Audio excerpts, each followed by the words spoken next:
What is up guys, Tim Dessaint here. I hope you're having a beautiful day today. I'm actually leaving on a little vacation to Melbourne tomorrow, and yes, I'm holding this camera with two hands right now because it is so freaking heavy. And I'm about to start packing, and I thought, why not make a little video for you guys about what clothes to bring when going on vacation and my thought process when choosing what to bring and what not to bring.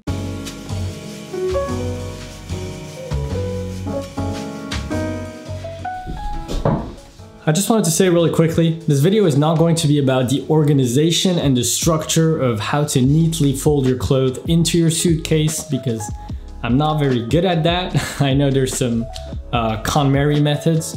Is that how you pronounce it? KonMari? I think it is. I know there's some methods out there to properly optimize your storage and really organize your clothes and stuff. I'm not very good at that, so this is going to be more about guidelines that you can follow when choosing what clothes to bring with you on your travel. Let's get into it.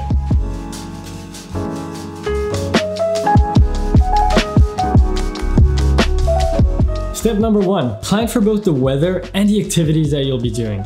So check the weather app. Even though it's not the most accurate all the time, it'll give you an okay indication of what the weather is going to be like. And then you want to think about what kind of activities will you be doing there. Are you going to be doing sightseeing, walking around town, maybe some more nature, outdoor type of activities, or are you going to any fancy events? That way you'll have a better idea of what kind of clothes you want to bring with you.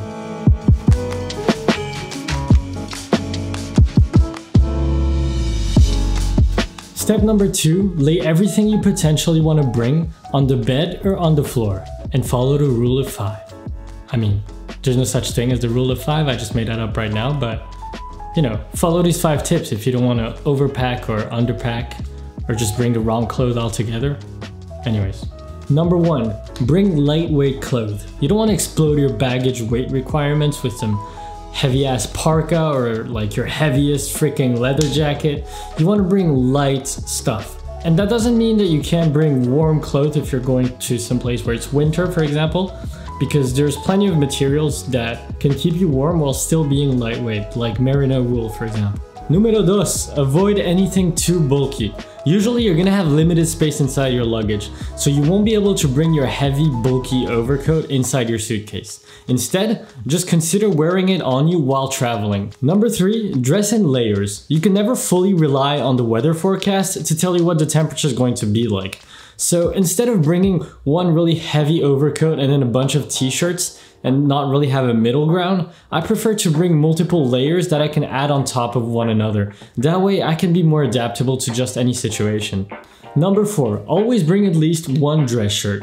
Even if it's a very casual vacation and you don't have anything fancy planned, you never know, you might end up going to a spontaneous party or some sort of event where you need to be a little more dressed up. So you kind of want to have that white button-up or button-down shirt that you can use to dress up once in a while. Number 5, bring interchangeable clothing, because if half of your suitcase is just bright, bold, neon colors, you're not going to be able to mix and match properly. So instead, stick to your neutrals like navy, black, gray, olive, shades of brown. That way you'll easily be able to mix and match your clothing to create a bunch of different outfits, and you'll optimize the space inside your luggage.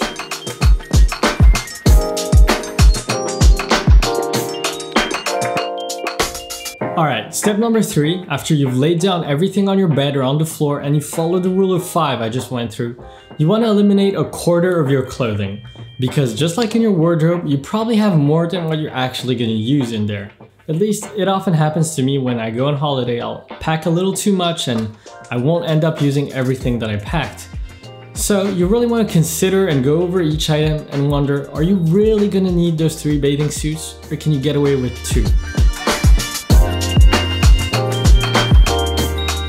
Finally, step number 4, add extra underwear and socks. But Tim, you just told us that you gotta remove excess stuff and you don't want to put stuff in there that you might not use. Yeah, but when it comes to underwear and socks, you don't want to be that guy that's out of underwear. What if you end up doing some sort of sports activities one day and you gotta change twice in the same day? Or someone pushes you over in the pool or something, and what do? You don't want to be that guy that's out of underwear. Just bring some extra. It doesn't take too much space. You'll thank me later.